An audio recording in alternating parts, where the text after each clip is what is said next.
I am here today with Myles the Killmonger Bryant. Myles is a light heavyweight contender with the B2 fighting, trains at a Scorpion fighting system in Brighton, Michigan. And he's also a guy that I happen to sponsor, and I'm really proud to do that. Myles, welcome to the show, man. It's good to see you again. What's going on? It's a good to be back. Good to be back on. Myles, you talk to me a little bit about. I'm going to get into your background. We're going to introduce you to people, but I have to ask for your opinion on what happened this weekend. We had a lot of really good fights at UFC 273. I'm curious how well you did. Did you make any money? Did anything surprise you? Talk to me a little bit about the fights this weekend. So I did actually. I mean, a good little chunk. I was on the Easy Money, live, and I was taking my notes. I was doing my thing. I had my laptop up, and had my whole war board up.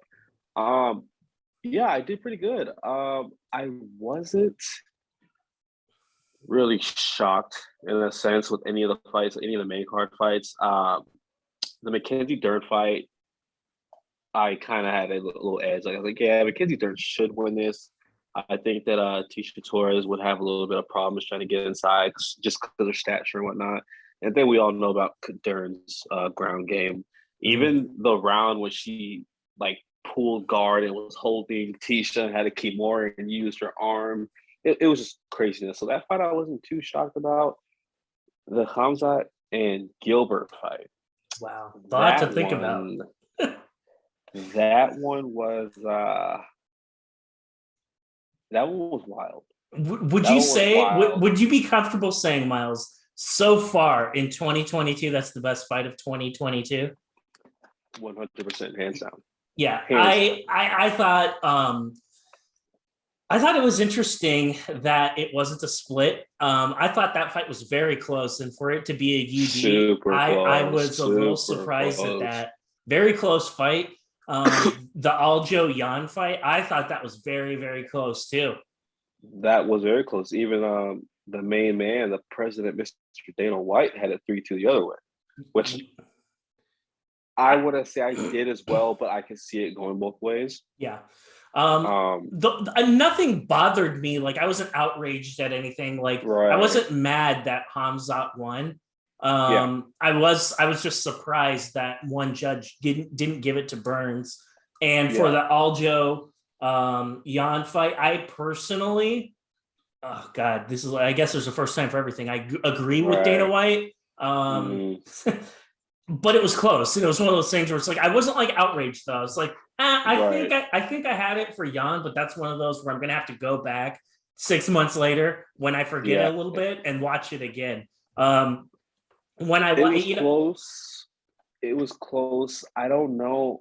There's talks of a trilogy. There's talk. Aljo's calling out TJ, and I don't know.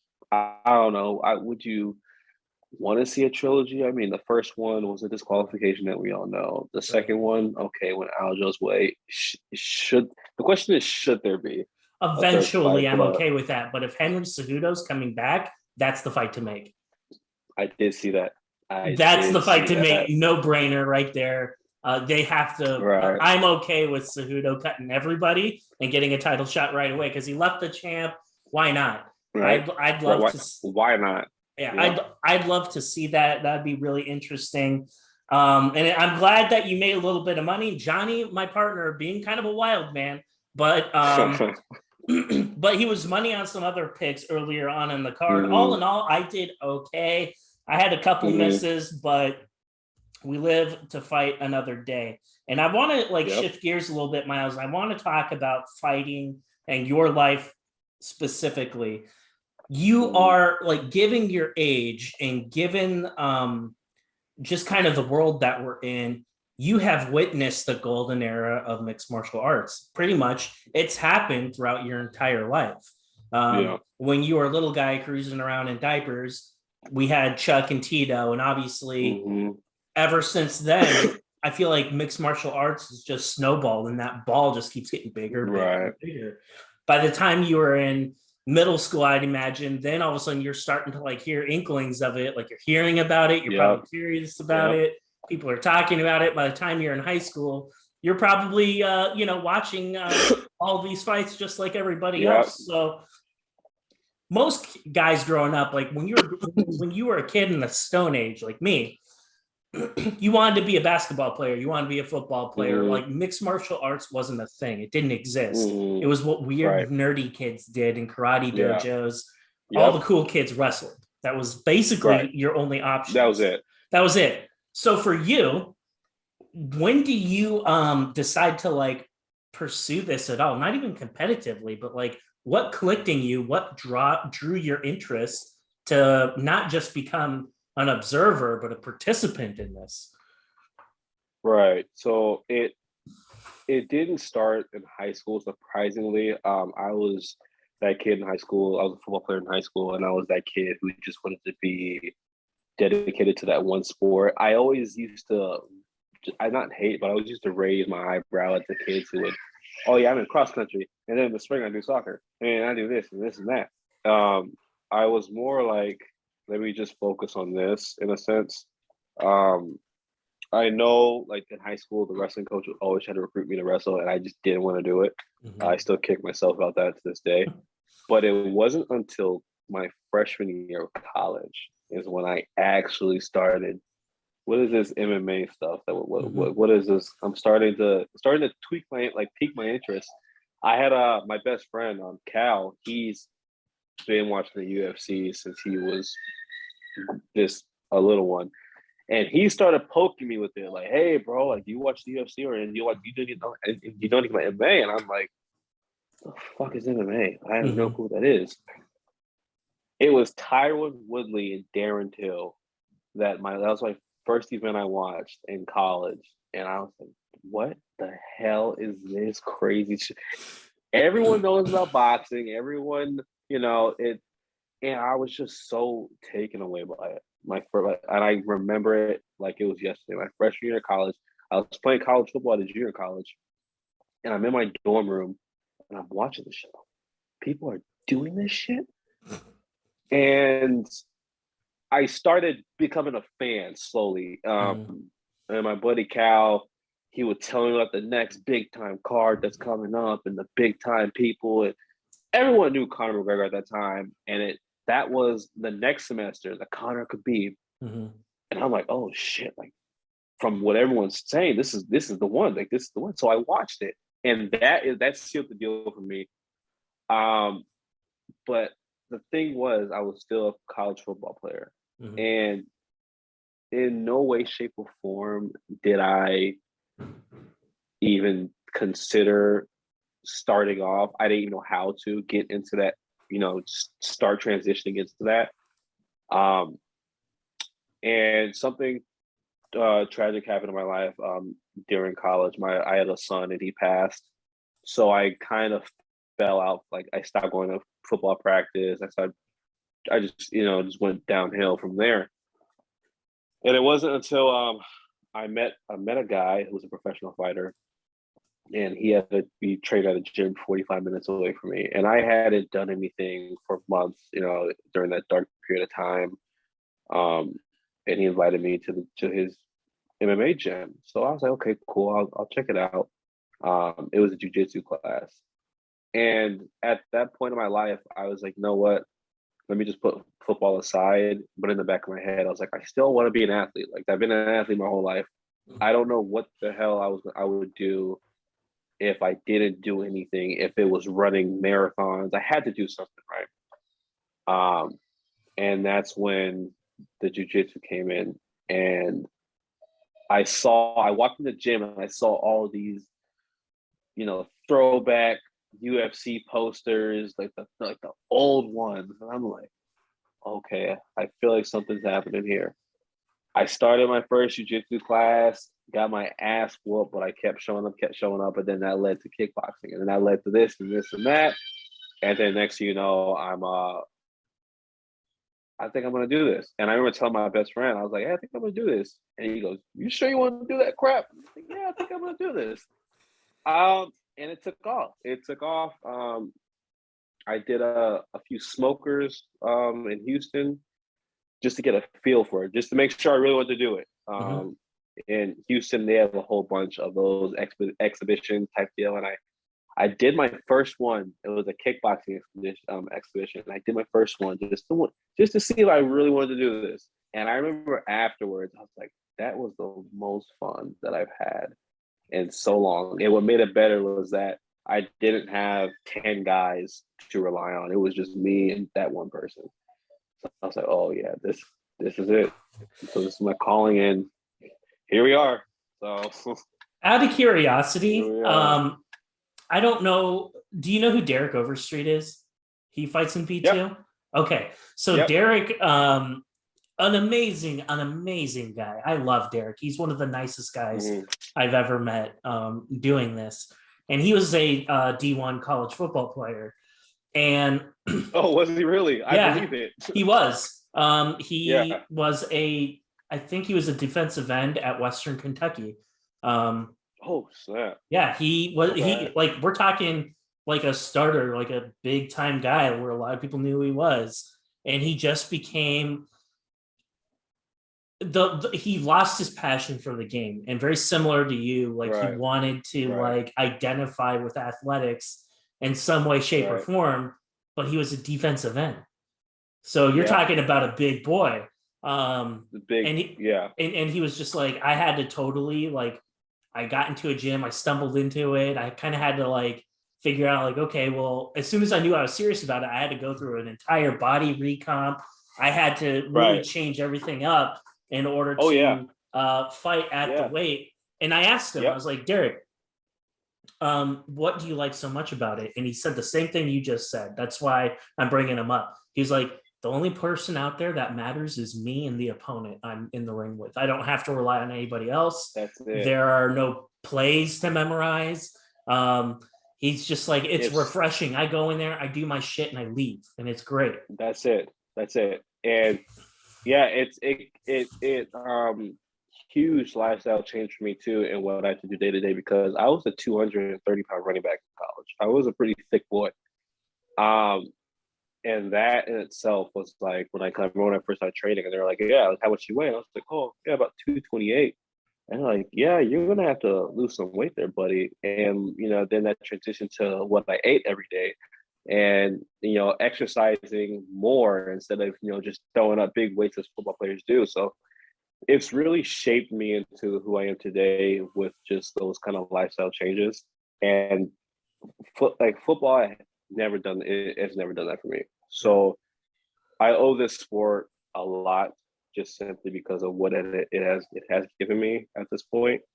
So that's what's so great about it. So yeah, I had no clue that Overstreet was a fucking D1 defensive end. He was, and I asked him. I was like, so you decided to walk away from the game, because he did. He was a 4-year starter. He walked away after his career ended, and I asked him. I was like, Derek, like, out of curiosity, do you watch college football? Do you watch the NFL? And he's like, no.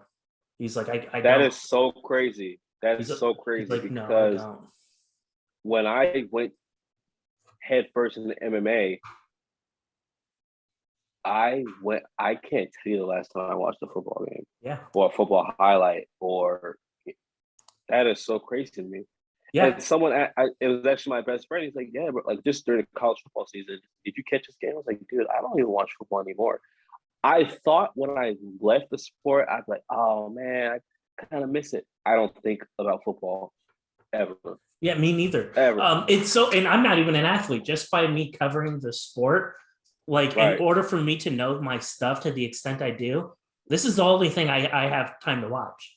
Like that's it. It's just MMA. And don't get me wrong, I don't miss any of the other stuff. People are like, oh, like, are you gonna watch the Super Bowl? And I was like, who's in it? And they're like, haha. I'm like, no, seriously, I don't know who's in it. Seriously, who's playing? Yeah, and they're I like, don't know. Yeah, I had no idea. And they're like, oh, Matt Stafford. And I was like, the Lions made it to the fucking Super Bowl? And they're like, no, dumbass, like he's on the Rams. I'm like, oh shit, I didn't even know that. Oh shit, I didn't even know that. Yeah. It's and people look at me like I have like a third eye in my forehead, and I'm just like, yeah, but I can tell you about who was on that undercard of that UFC fight.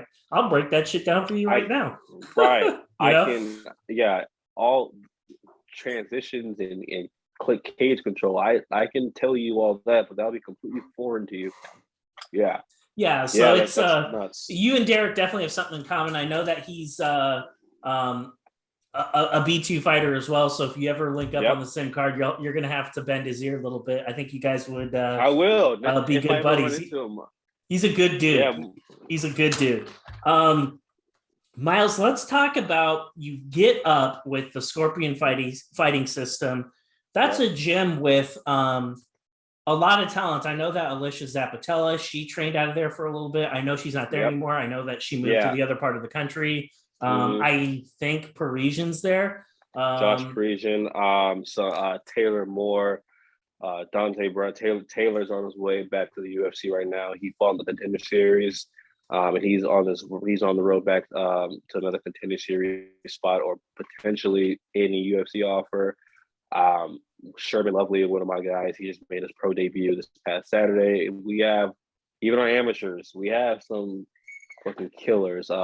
Tristan Canada, he's on his way to 205 from heavyweight. And the list goes on and on. Our gym has the most talented people. And it's crazy because people know of us, but a lot of people don't know of us. We're that quiet storm in a sense. And yeah, we have some killers in the gym. It's funny that you say that because I feel like particularly with young guys, that whether they're AMIs, whether they're just starting out in their professional chapter of their career, it's like, oh, I want to train at MMA Lab, or oh, I want to go to Alpha Male, or oh, I want to go to Factory X, and it's like American Top Team. Yeah, and I'm like, and I always tell people, I won't say who this is, just to protect the innocent here. But there's a guy I know who, life circumstances, he ended up having to relocate, and he went from a gym, I would say probably roughly the size of yours, to a very big gym. And it's one of those gyms I just mentioned. I won't say which one, but one of those big name gyms I just mentioned, he went to one of them. And he's there right now. And I hit him up, and I was like, yo, so, and I knew what the answer was going to be. I wasn't trying to be a dick, but I hit him up. I was like, yo, man, so how you liking it? And he's just like, bro, like, he's just like, nobody will really work with me. He's like, the guys are nice, but like the coaches don't really give a shit. They're all about like the Bellator guys. They're about the UFC guys. They're about, the guys that are like training for Contender Series or whatever. He's like, it's really hard to get one-on-one attention. He's just like, dude, I'm hard B-side.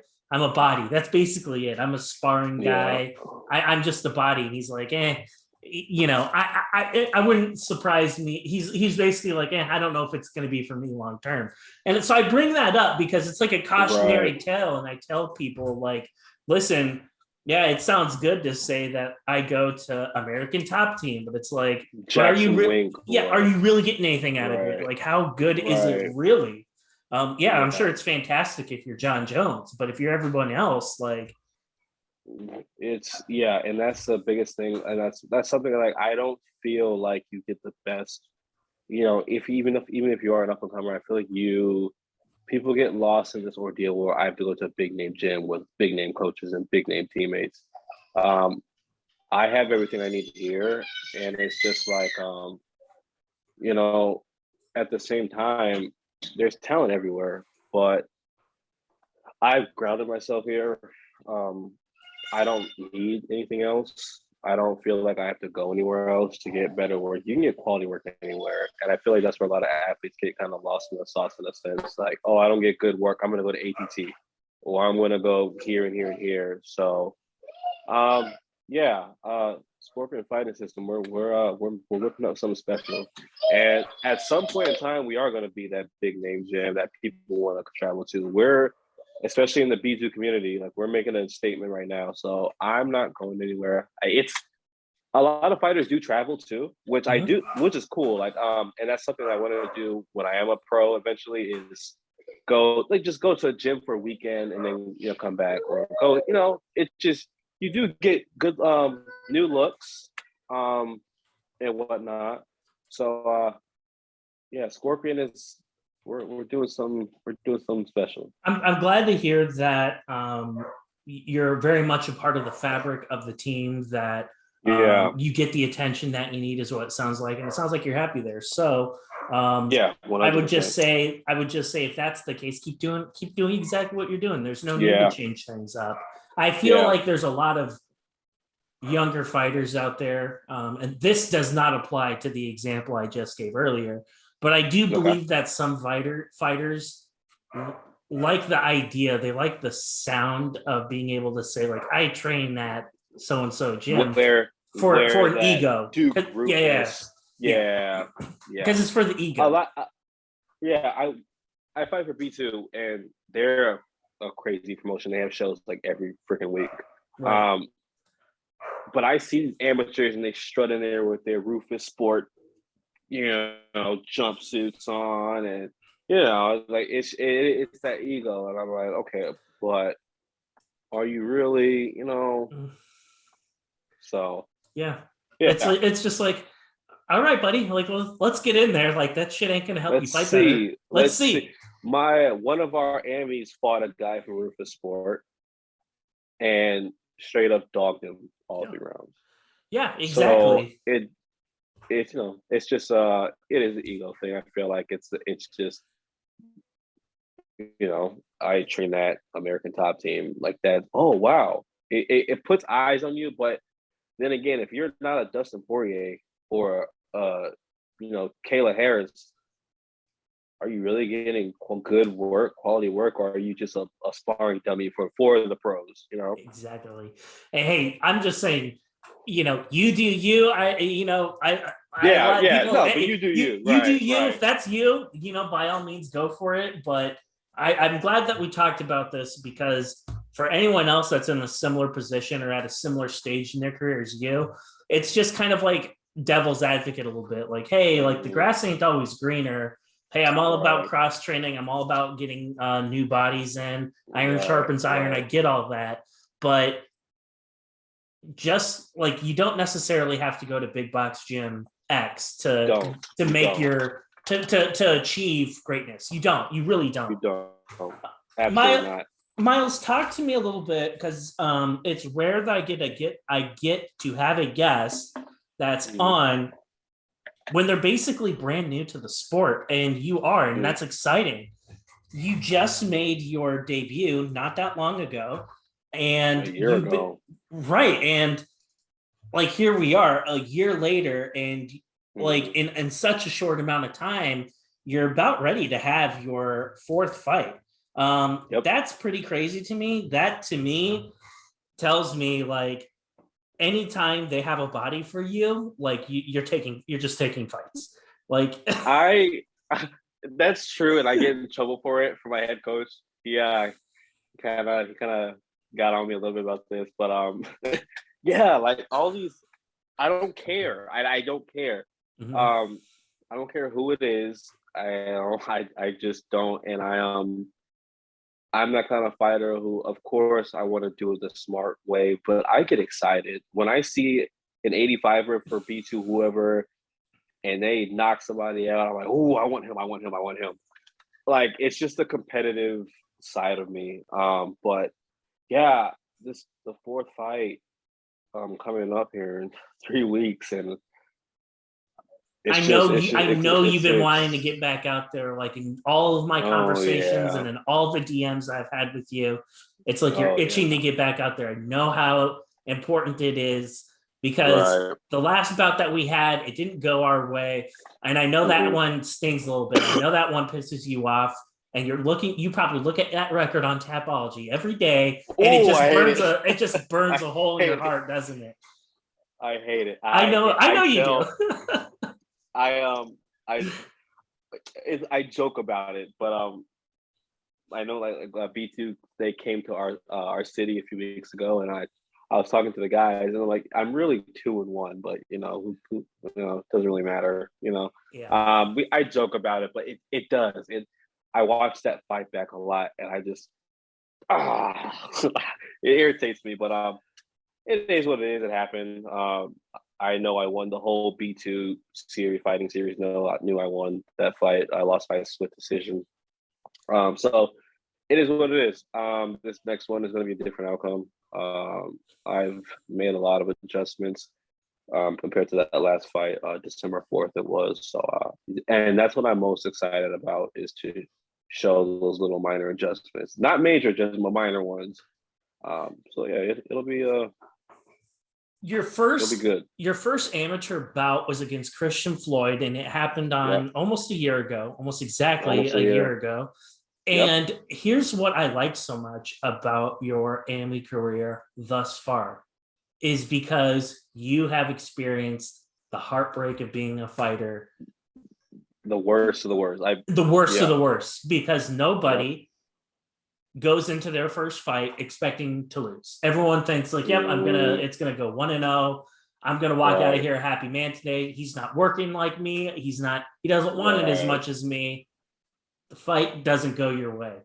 So like just the elation of finally being able to compete after all that hard work. You get out there, fight ends, doesn't go your way. We dropped the first fight. Now we're back in the locker room. We come to, and it's like that, oh shit. It's like that now what moment. And for you to like face that right after your very first competitive fight, that had to have been something else. Like that had to have taken a lot of balls to not only like digest that and get over that, but to get back out there. And you're back out there 6 months later.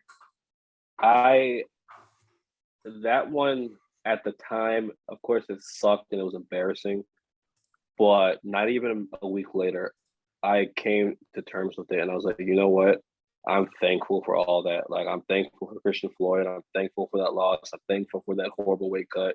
I'm thankful for all of it, because I needed that, especially going into it. I needed all that. And I can honestly say that now, because it's a eye opener. And it's like, if you're going to take this shit serious, you have to take it serious. If you want to continue doing this, then you need to make some changes. So I look back at that now, and I'm happy for what happened, because I wouldn't have been in the situation I am in now. You know, I came in too heavy that fight week. I had to kill myself for 2 days, cutting 23, damn near 24 pounds of weight. My nutrition wasn't right. I was talented, and I still do believe I'm a lot more talented than Christian Floyd. But at the same time, I got caught, and I remember when I came to, I was like, okay, like this is what this is. And hopefully there's not many more of those, but there will be many more, losses. Hopefully not, but you can't guarantee anything. But I can genuinely sit here and tell you that I'm thankful for that loss, that horrid weight experience, because as a fighter, you have to evolve. And with the way I lost, you would think, oh, like he's probably not going to come back. I was asking my coach, hey, like, I know I got knocked out, but when can I get back in the gym? When can I do this? And it was to the point where my head coach, James Gray, he allowed me back in the gym a few weeks later. And I wanted to get in immediately. I wanted to jump in the drills, the wrestling drills. I wanted to spar. He had to specifically tell me, you are not practicing with the team. You can do what you want, but nothing. No contact. And I was just so eager. I was like, because I wanted to prove something, not even just only really to myself. And I got to do that a few months later. So, and that feeling a few months later was like, I want many more feelings like this, because I was on cloud 9 when I won that fight. The next one. So for people who don't know, the bout that Myles was referencing was against Tyler Lawson at B2 Fighting Series 138. And that happened just this past winter in November. You starched this dude in the very first round. You kind of like, it was kind of like payback for what happened to you. You kind of like took it out on him, and that's what you're supposed to do. You're doing your job. I was honestly pretty angry. Because,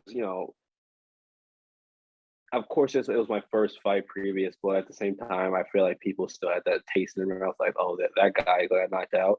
So I came in to that fight like, okay, someone's getting hurt tonight. It's either going to be me or him. It's for damn sure not going to be me again. So that resulted in that TKO.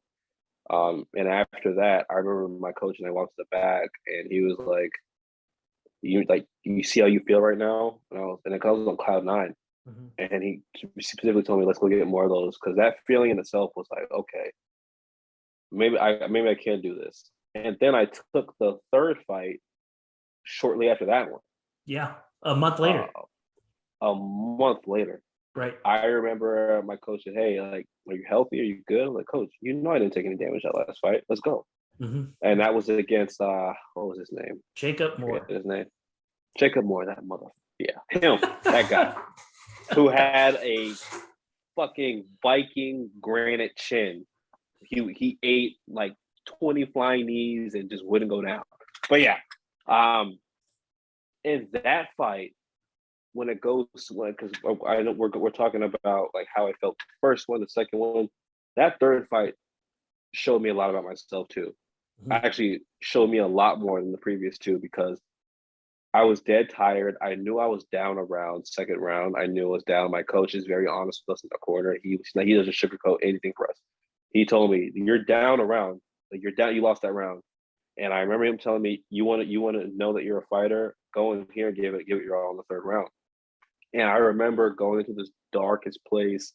We're both dead tired, but I am just hitting him with shots, just giving it my all. And I remember when the horn rang, I couldn't even stand on my feet because I was just so exhausted. But I knew that I was able to go into that dark place and just basically, Israel Adesanya said it best: just go numb, like just go in that dark place and go numb. So that I remember after that fight, I was disappointed because it was a split decision loss, but I was also in the back and I told myself, if you're a fucking dog because you just went through a 3 round war. Um, and that gave me a lot of confidence too. So Jake McGinnis, man, he's in for a good one. So let's talk about Jake McGinnis. So this is a bout that's coming to fruition. You have had the rest of the winter off. Now we're in Yep. spring. We're in the middle of spring.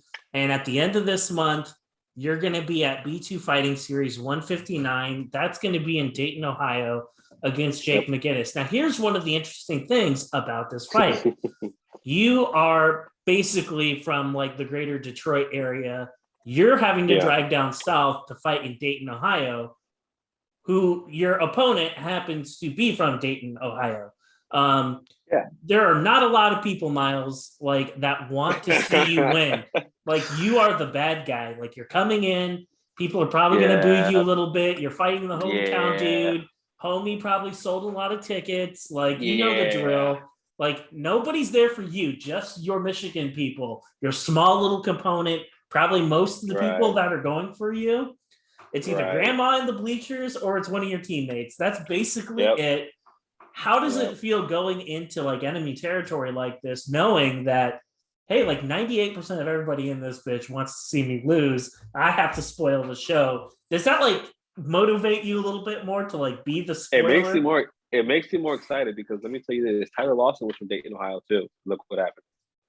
So I don't care. Like, all right, man, either way, even if you came here, you're going to get work.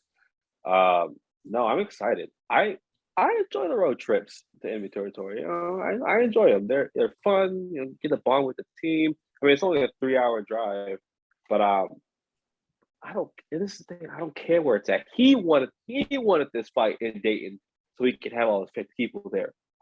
I told him I don't care where we fight. We can fight in Dayton. We can fight in Kentucky. We can fight in Michigan. I don't care. He wanted this fight in Dayton specifically for the reason because that's his hometown. He wanted to get a good little paycheck from his little ticket sales. Mm-hmm. He's going to have all his people and family and friends there. So I was like, okay, I'll come there. Yeah. Do you feel in a So way, Myles, that it's kind of like a reverse Uno card of sorts because all the pressure's on this guy. Like he's got to show up. Like he sold all the tickets. Like, hey, guess what? You sold all the tickets. They're gonna yeah, show up. Like the expectation. I was on right. I was on and I was looking at it. So I'm looking at this right now. I think on Tapology, I'm the only person who like voted for you to win. Like it's like 89% McGinnis, and I'm like of the 11% that picked you. So like it's like me and maybe one other of your homies that are on Team Myles. I I didn't I thought I was still at 0%.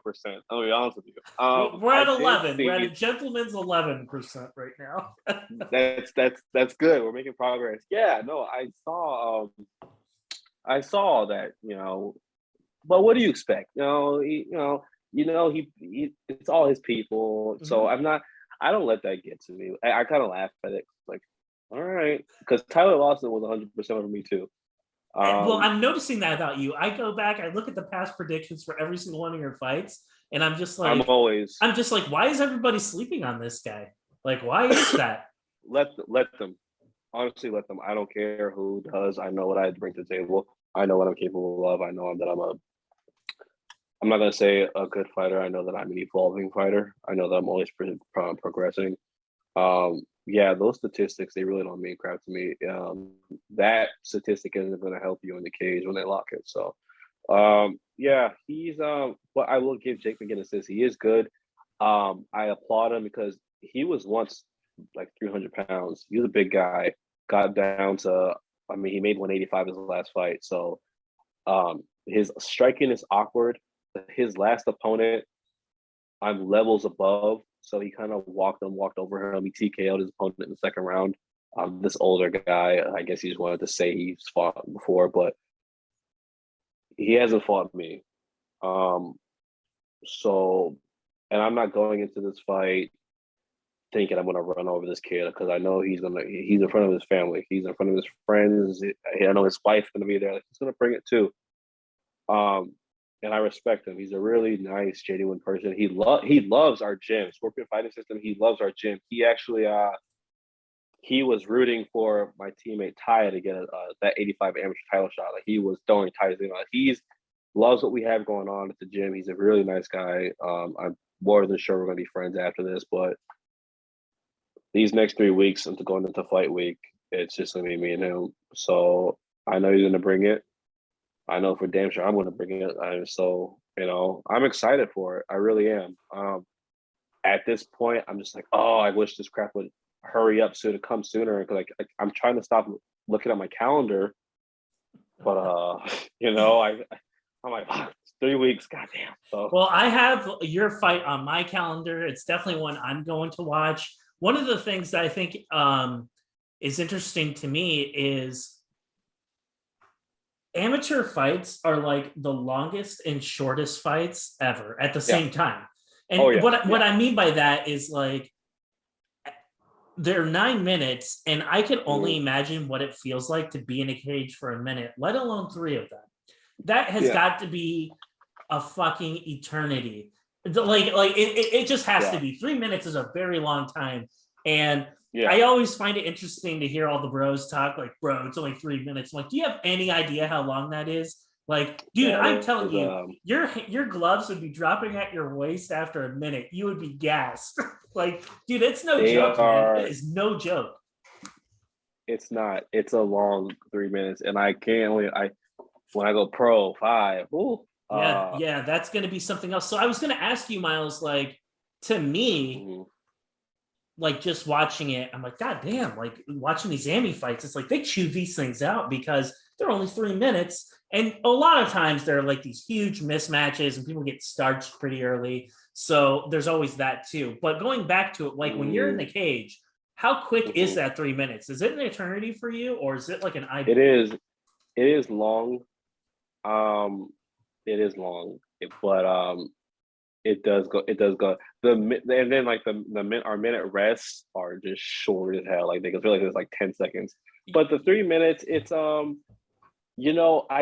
don't ever look at the clock.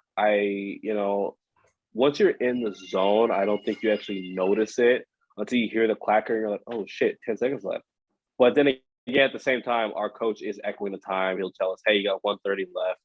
Um, we train, like we spar at my gym 5 minute rounds for a whole hour. We just let the timer go. So it doesn't really, it's not really an issue for me.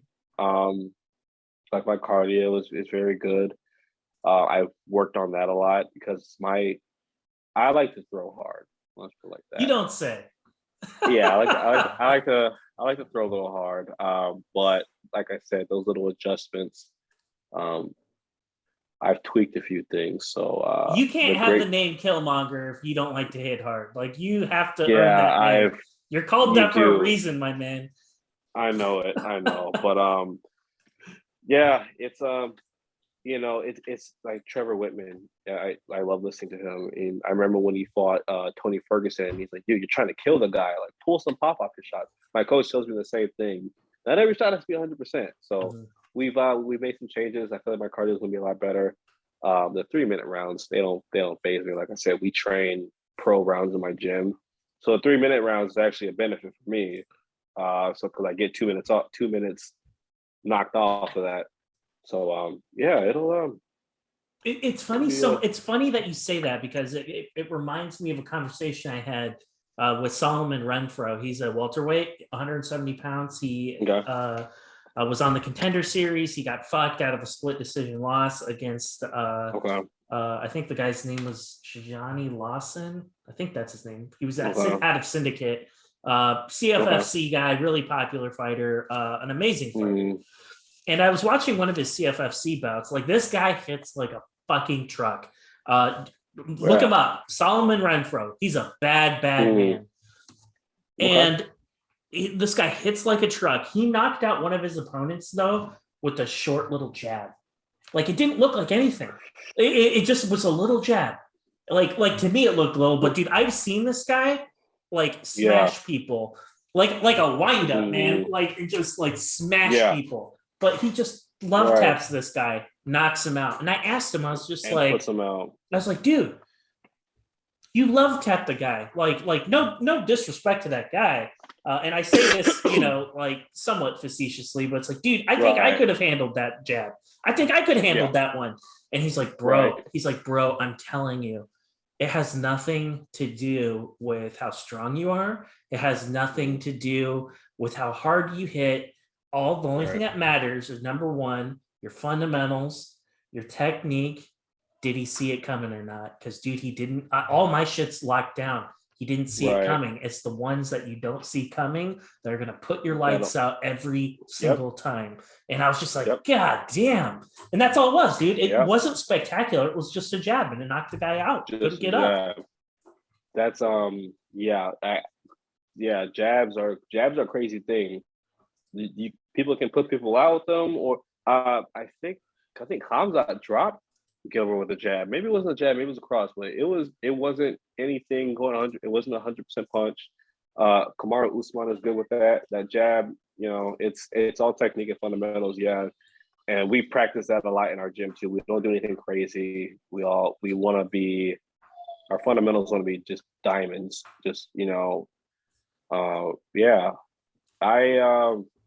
I've made some adjustments. I'm not going to leak them all out, but made some. You can DM them to me. It won't be for public. Yeah. Talk about Jake. Like, one of the things I see about him, and again, it's just kind of like looking peripherally. I can't say that I've seen him compete quite yet. The first time I'll see him fight will be when he fights you. But he seems to be like a striking kind of guy, a live by the sword, die by the sword type, which is pretty common. That's common. And when I look at him and I look at his fights, he's only been out. He's only had 2 fights. He's only seen the second round 1 time. So everyone is a fucking hammer in the first opening minute of the very first round. Everyone's a fucking beast, right? But where it really matters is, okay, now you've had 3 minutes. Now you're breathing hard. Now you're on the stool. Your coaches are telling you a million things that you need to do. You're tired already. You're thirsty. Like, can you stay focused on the task at hand? And I'm sure he can, but he has to prove it. And he hasn't. None of his fights have gone the distance. He's not gone a full 9 minutes. And you have. Do you think that's an advantage you have over him? I think so. Like I said, his last opponent that he fought he didn't belong in there, to put it bluntly. No, he didn't. He didn't push him. He didn't make him better. My last fight that I lost my split decision, he made me better because he pushed me into that 3rd round to those deep waters. Jake McGinnis hasn't been pushed yet. You know, if it ends in the first and second, kudos, good job. But if it goes to the third, I want to see where his mental is at, where he is, because I'm not gonna be his last opponent and just try to hug his leg off, and try to take him down with horrible, technique and whatnot. I'm gonna be stalking him the whole time, and I want to see how he can, solve that, how he can mentally deal with that. So we're gonna see. We're gonna see. I feel like actually I'm better than him. And I feel like I'm better than him in all corners of the game. His striking is awkward. That's something that I'll be ready for.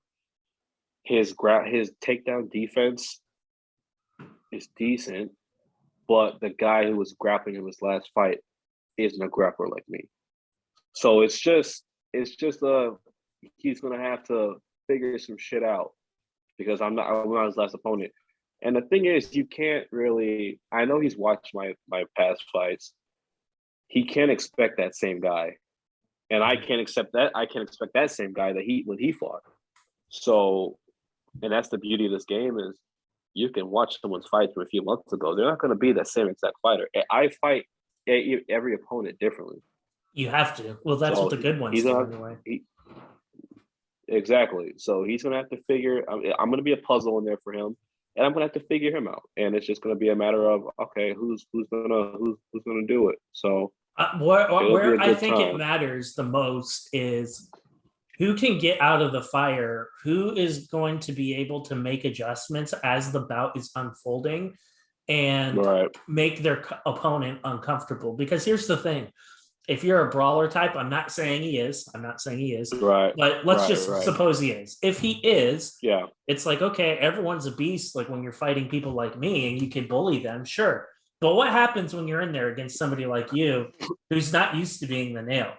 Like who's going to like be in your face, who's going to make you take that step back and throw you off? Like, how are you going to react? How are you going to respond?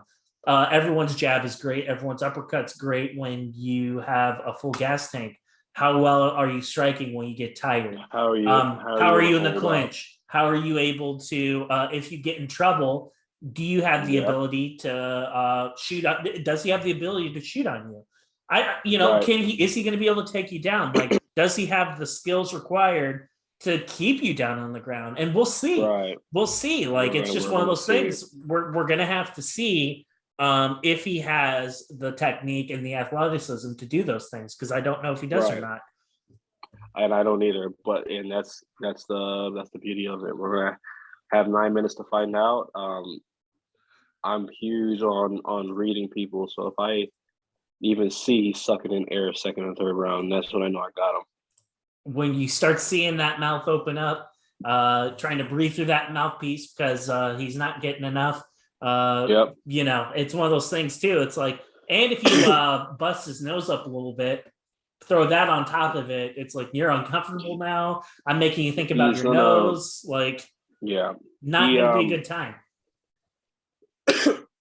He's gonna have some stuff to figure out with me. I'm not his last opponent. I'm not his first opponent. I'm something different he's gonna encounter. But like I said, everyone's a threat when you're in there. So I just have to do what I have to do, stay composed, pick my shots, which is the biggest thing that I have had to acquire throughout this fight camp is picking my shots. Even in the third round, picking my shots. And that's the biggest thing where I failed. I look back at that fight in December, and I had this guy on skates. He was hurt, and I was just trying to put him out because I knew I was down around. I knew it was 1-1. I knew it could go either way, and I was just throwing the kitchen sink at him. There were so many openings that I missed because I was just trying to put him out, and that's a lot of what I've had to tweak throughout this fight camp is picking my shots, being patient, allowing things to open up, and that's what I'm going to do and continue to do and continue to get better at. So every fight's a learning experience, especially the December 4th fight. That was a huge learning experience, and I'm excited to showcase that. I really am. So it'll be a good time. I'm excited for you, my man. I really am. And before I let you go, I wanted to ask you, with the win over a guy like Jake McGinnis, not to imply that you're looking past him. I know you have to like stay focused on the man who's in front of you. Right. But in terms of 2022, like what is it that you're trying to like build up? Like what are you trying to get out of 2022? I'm trying to. Well, I will be in the rankings or B2's rankings. I want to be high up in the rankings. I want to start picking apart these guys because a lot of these guys who are in the rankings, some of them have no business being in the rankings whatsoever. Mm-hmm. There are those people, and I'm not going to say his name, but he's on there too, and I want him. I want him so bad. He's one of those guys who's a first round fighter. He'll swing for the fences. If he gets you out of there, he looks cool on camera. If it goes to the second round, he's looking for an oxygen tank. There's a lot of people in there who don't really need to be in there. If I do get this win over Jake McGinnis, I'm going to start looking at who is the appropriate opponent next, who is in those rankings. And I have my eye on one. And my coach knows who it is, and B2 know who it is. And yeah, I'm going to start working my way up there. I want my buddy just won the 85-pound amateur belt. I think he's going pro here soon, or he's going to take one more fight. But once he gives that up, I'll be there to take it for him. So, yeah, that's the plan. I hope to fight at least another three times this year. 3 times, that would be something else. But hey, listen, I'm not going to doubt you. If there's anybody who's going to do it, it's going to be you. And Myles, I can't wait, man. Like, I can't wait for you to string together some W's, get that experience, and we'll see you in the rankings soon, my man. I want to wish you the best of luck on the 30th of April, and I want to give you the last word. So if there's anyone that you'd like to shout out, or if there are any teammates, et cetera, I want you to have the chance to do that. Yeah, absolutely. Well, first and foremost, I just want to thank my head coach, James Gray. James is the most remarkable human being that you can encounter. He's always energetic. He always wants the best for you outside of the gym, which is the biggest thing.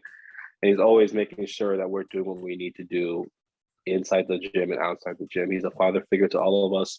And I just really appreciate what he's doing for us. You know, he's a busy man. He's always getting us on cards, always trying to, help us evolve, whether it's in life or as a fighter or both. So that's the biggest one. And then to my gym, Scorpion Fighting System here in Brighton, Michigan, we're cooking up something special. So don't sleep. Don't sleep, indeed. Myles, always an honor talking to you, and we'll do it again soon.